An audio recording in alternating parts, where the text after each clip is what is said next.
we go. 1 woman, 12 men who say they want to get married even though they sleep on a mattress that's on the floor. Let's do it! So we're in Auckland, New Zealand. Cue that friend who wants to tell you how smart they are by telling you, you know, there's more sheep than people in New Zealand. Oh, thank you. Fact we've heard a million times, guys. They're on this, like, awesome sailboat. I don't believe for a second that none of them are seasick. Like, that's the face of seasick. Yeah, oh, Thomas, this guy, he's trying to hold it in, but he's like, yeah, I just don't do well on boats. That's why I'm standing in the middle, so hopefully I don't feel the rocking as much. But I'm really hurting here. I hope we hit land soon so I can run to a bathroom. So the men are out eating and drinking, and they all have the same cocktail. I want to know which guy was the first one to order this. Because that's how it goes. That takes leadership. That takes vulnerability. That one guy who's like, you know what? I'm going to get the pink passion fruit, silly lady. I like a little butt play during a hookup spritz. And then someone else is like, you know what? Yeah, it is daytime. That does sound good. It's made with vodka, right? Yo, no, I'm in. And then all 12 of them are like, yeah, I'm in. Pink passion fruit, like a little butt play spritz. I'm in. Let's do it. So Jenn comes in and greets the guys, and look at this guy gets a side hug. He is not happy about that. He's like, oh, bring it in. Oh, yo, little side hug? Sure, that's how I want to greet someone that I want to go down on. Like a person you kind of know at a party. Cool, I guess we'll move up from here. The men get shown their hotel room in New Zealand, and they react to like a junior suite as if it's Jeff Bezos' house. Like, this is stuff I would never do in a hotel. I wouldn't be impressed by the plants. He's like, look, we can hide behind it. Look at these are outdoor plants, and they're inside. Guys, does this happen? Like, we can use these plants for hide and go seek and other plant stuff that we wouldn't get to do if we didn't have plants. Sam M gets the one-on-one date. He's the guy that really doesn't say much. He speaks in Luke Bryan lyrics, and he wore the jacket he received at the correctional facility that he spent some time in for the date. So they go to this restaurant that's like high up in the sky, and they're really leaning on the view because they didn't do much for anything else in the restaurant. Like, this table looks like it would be at a Denny's. It's giving breakfast with your divorced dad energy.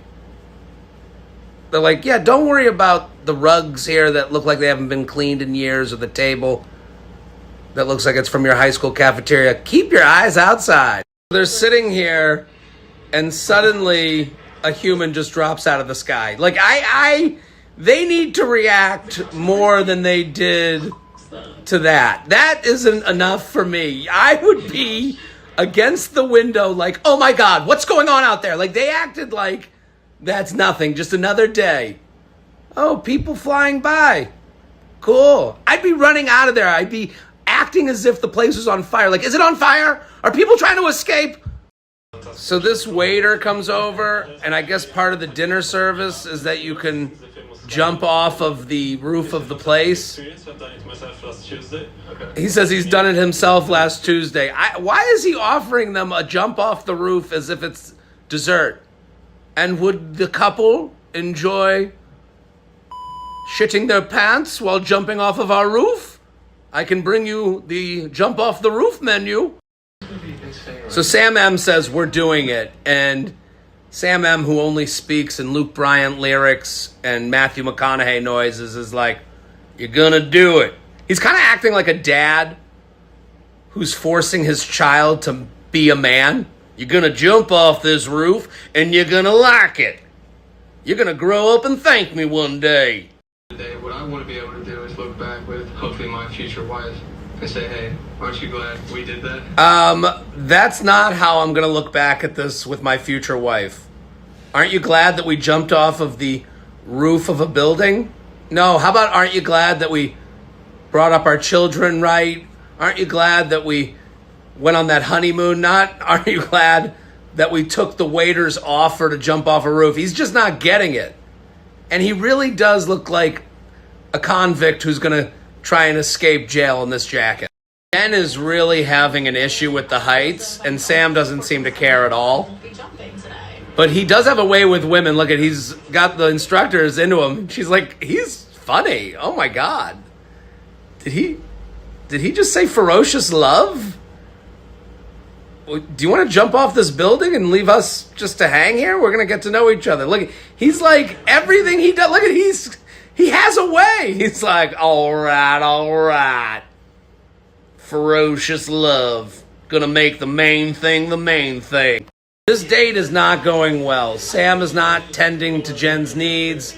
Jenn is scared out of her mind. I mean, is that not the face of a woman who's tried everything and a guy who's just plain not listening? He's like, come on, my ex would have done it. And she's like, I can't even look off the side of this building. Sam and Jenn are not having a good time. He's just hanging off the building. Finally, he gets it a little bit. He's like, they're there. You don't have to do it. You sure you don't want to do it? Yeah, no, come on. No shame in not doing it. We're already in the costumes, and we have the ropes on, and we said on belay, and they said belay on. But, yeah, we can back out now and just go back and have bellinis inside. This date kind of proved that they don't have much to talk about unless they're hooking up. Like, I just imagine him whispering in her ear, like, wouldn't it be awesome if we just did a little over-the-pants hand job action up here? Oh, no? Okay. Make the main thing the main thing. After all of this, they asked Jenn if she wants to jump off the building. And it's like, shouldn't that be out of the question at this point? She's been up here crying for an hour. And then she says, sure. Are you kidding? If I'm her, I'm like, no. I just told you I don't like any of this. Also, why does the Bachelor franchise think that jumping off of things or from things that are high in the air is somehow signifying love? So she ends up doing it, and it's way less jumping off a building and way more letting you down slowly.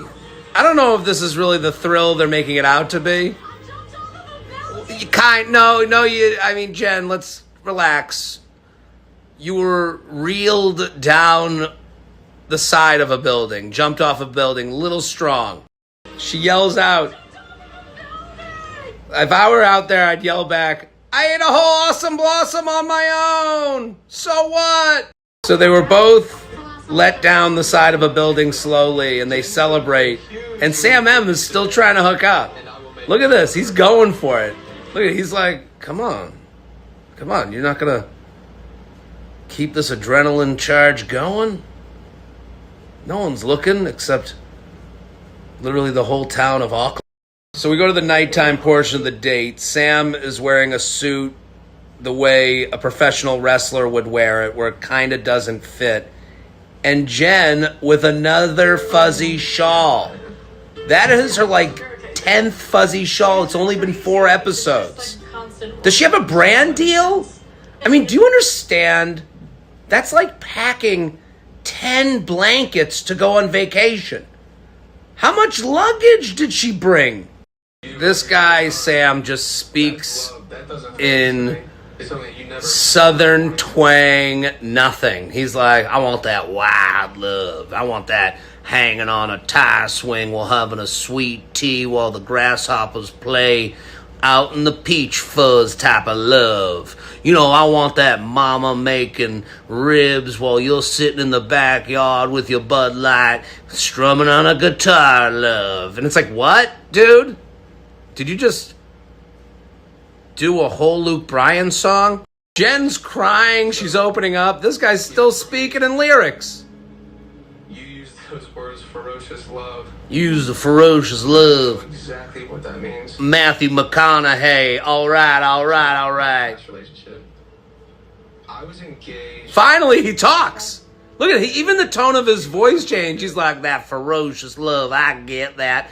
Well, I was engaged, and now he's actually saying things. So we're at the group date, and they decide to sprint at Jenn. I mean, she's laughing, and they are like in serious competition with one another, I would be way in the back. I would be like, okay, I'll get that last hug.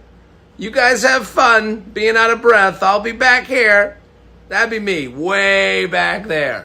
So they do the haka, and they explain that before any athletic event, to get themselves prepared, they do the haka to get pumped up and ready for an event. Like if I was these guys, I'd be standing like, in my culture, before any athletic event, I sit on the toilet to make sure I don't have to go to the bathroom during it.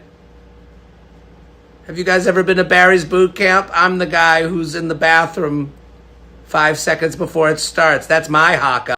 This guy, Sam, is really trying to make a play for Jenn, and he's got no chance. Like, look at, oh, got me. Whoa. He treats her like a toddler.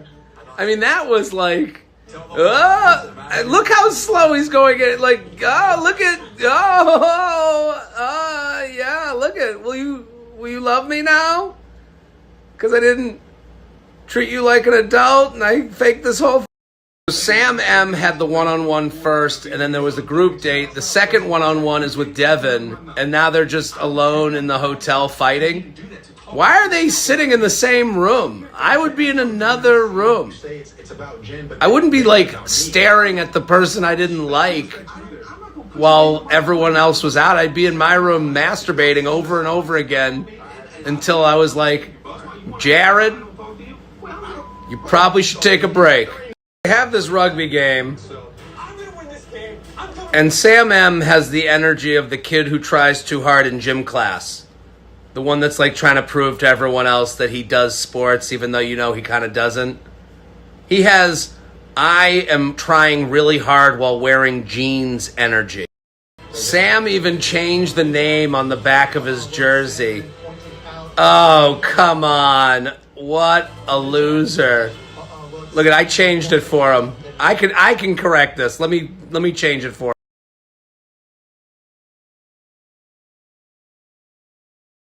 Sam N is really feeling himself. He won't walk with the other guys. He brought the trophy from the event. It feels like he watched an Andrew Tate YouTube video and it like made a lot of sense to him. He's like, that's right. Alpha's gotta walk tall, just like me. That's what I'm doing. I'm no beta. I wear leather jackets. My first kiss with my wife. That is the cringiest person I've ever seen on TV. He believes it. I'm gonna have my first kiss with my wife. Sure, I look like a Pixar animation, but she's about to kiss me, Alpha Dog Sam N, trophy holder. Look at, and he's trying to get a seat on the couch in the right spot. He's trying to like edge out Marcus. Right here. No, but that's where my water is. Dibs. Sam going for the handhold is the most uncomfortable thing I've ever seen. I am never going to be able to achieve erection again. This handhold will live with me like a disease. This guy speaks in Jordan Peterson lyrics. Sam M speaks in Morgan Wallen. This guy speaks in Gary V. Hot energy only. Wore the LJ. Get the group date roast tonight. I might go in for that kiss. I mean, I might go in for that kiss with the little smirk. This needs to be played on his dating apps in perpetuity, just to warn women. Spencer comes out with the truth. He's like, that guy scored all the points. You have the trophy? Like a man or an adult. Like you're not a man, you're not an adult. Spencer comes after him. He's like, don't you see me? I'm wearing a leather jacket. I came here dressed like I'm one of the guys in Greece. That's a real man. Don't tell me I'm a child. I'm Vinnie Barbarino. For me, look at this reaction. in my mind, I've already got the group date roast. I mean, that is the most honest reaction that I have. He's like, I got the group date rose. This guy's eyes almost came out of his skull. He went full Hakeem when he heard him say he got the group date rose. So Thomas pulls Sam N outside to talk to him for some reason. I don't respect Sam, I don't like Sam, but I'm going to keep the main thing. Why is he using Sam M's line? Thomas is Sam M's like sidekick. He's like, I'm going to keep the main thing the main thing. That's what the great Sam M. once said 1,000 times. He's not here tonight, but hopefully he's looking at the same moon as me. Today, my inner dog came out. His inner dog came out. Sam has so many cringy lines that it's hard to get all of them. His inner dog. Here's his inner dog. I'm showing it to you. That's his inner dog. Okay, I'm going to give you a trigger warning before I play this scene. Because this might make, if you're a man, it might make your penis go inside of you like a turtle. If you're a woman, you may never achieve wetness ever again. Because Sam N is about to propose a first kiss. For me. And I really want to take our relationship to the next step. The relationship to the next step. This is like how someone asks someone if they want to move in with them or get engaged. So Jenn, can I kiss you? Oh my God. Can I kiss you? That is the face. Look at, she's deciding, how do I say no in the nicest way possible while also figuring out a way to forget this ever happened. This is the most amazing turn down for a kiss that's happened in the history of kissing. She says no, and then she goes, and another thing, I think you should get on a plane and fly as far away from me as possible. The car is waiting for you outside. She says no to the kiss and then kicks him off the show. This is like a monumental fail. Yeah, I went to kiss her and she was like, it's not the right timing for me. Please take this Delta Comfort ticket and enjoy your 18-hour flight away from me and my dry vagina. Look at it, he can't believe it. He's like, I went from kissing my future wife to sitting in the back of this Uber. He's like, I'm feeling good. As the great Andrew Tate once said, if you don't want to kiss an alpha, you don't deserve an alpha. So I zipped up this LJ and I got on my way. So we go to Devin's one-on-one date with Jenn. They're going to learn about the Maori culture. This woman comes up and I'm sure Jenn is like, do they have that dress in a fuzzy shawl? I might want to wear that around my elbows awkwardly while also holding a purse and a phone. Do you think I could fit that in my luggage with my other 30 fuzzy shawls? So they walk in as the haka is going on. I know you're trying to be respectful, but aren't they allowed to like smile and like enjoy it? Why do they have to look like they're trying to like look sad at someone's funeral while this is going on? I'd be like, thumbs up, great job, loving it. So now Devin has to get up and tell his personal story to these people, which, you know, Devin, his parents are divorced and, you know, he had a working mom. I wouldn't do well on this date. I'd be like, yeah, I'm from a suburb outside of Boston. We grew up upper middle class. Some might consider us rich. We had a circular driveway. I had 2 Power Wheels. I played youth sports. We didn't get presents every night of Hanukkah, but I didn't really have to wait till Hanukkah to get the things that I wanted. They'd be like, what are you talking about? We don't have shoes. Like, they're playing their games, and they'd be like, Jared, do you have a game? I'd be like, okay, let's do Dizzy Bat. Does anyone have, like, one of these sticks that are hollowed out and we can put a beer into to chug after we spin around it? That's what I did in college. Again, I'm all about learning the culture, but I want to learn their culture. I don't want to have to sit in front of 2 Maoris and be like, so I'd like to raise my kids Jewish, but we're like high holiday Jews, which means we sit in the back during the holidays and talk the whole time about the other people walking into temple. That's kind of how I want to raise my kids. They'd be like, okay, cool, so is that a religion? Yeah, well, we fast until like sundown on Yom Kippur, but not really. I usually eat a little something in the morning. They'd be like, oh, cool, so I guess not that much sacrifice. They sit down for a meal with the Maori people, and I just keep thinking of like how annoying I would be during this date. Like, they're getting up, I'd be like, hey, do you got any chairs? My leg keeps falling asleep on the ground. Also, is there dairy in any of these items? Because I literally will go to the bathroom in my pants if there's dairy in any of these. Please tell me. Is it gluten-free? They'd be like, get this kid out of here. So they really connect on this one-on-one date. Like, Devin is in the lead. They seem to get along. He tells her he's falling for her. And then suddenly this opera singer comes out of nowhere and randomly sings to them. It's so weird while they make out. This was a good date. Jenn didn't wear a fuzzy shawl. Devin started like a douchebag, but he's really grown on us all. We find out that Jenn's ex-boyfriend decided to call producers because he wants to show up to the show to tell Jenn he loves her. And this is all coming together now while Jenn doesn't know. Jesse's telling us their editor got a real cool opportunity to do this fun box thing that we've never seen on the show. So we're about to meet this guy that is from Jenn's past. So here's Jenn's ex, looking like a poor man's Joey McIntyre from New Kids on the Block.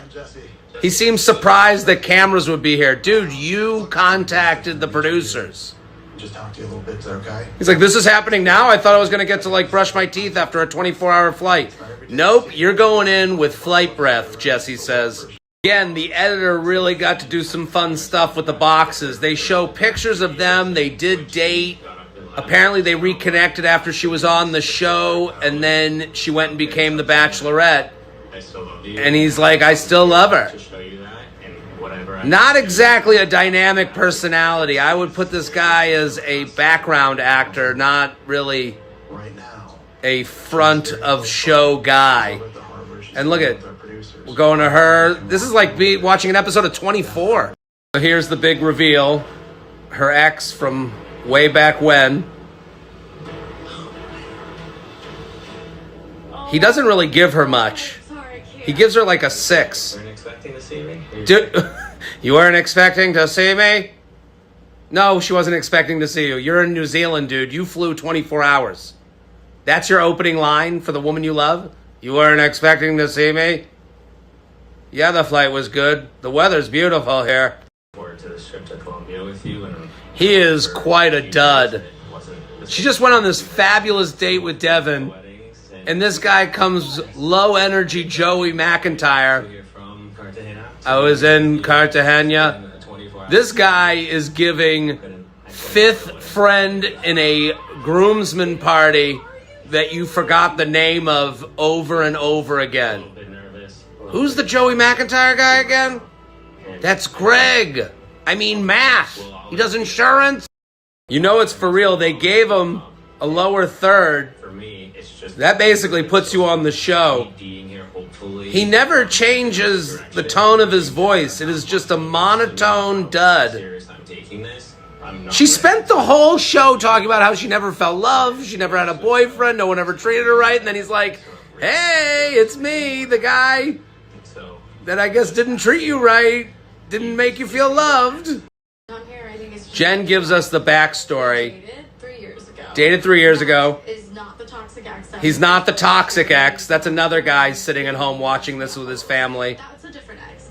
We've recently reconnected. They reconnected as friends. So this guy, Matt, is in the friend zone deep.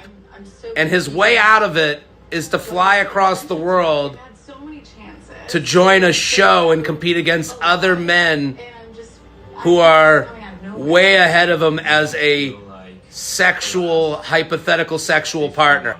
I just had this before I left. That's a lie. I did say it, but I said I loved you as a friend, and you were really excited about going and dating 30 men at once on a TV show. Overwhelmed, I guess. Maybe you didn't hear me when I was like picking you up from the airport and stuff. That meant a lot to me.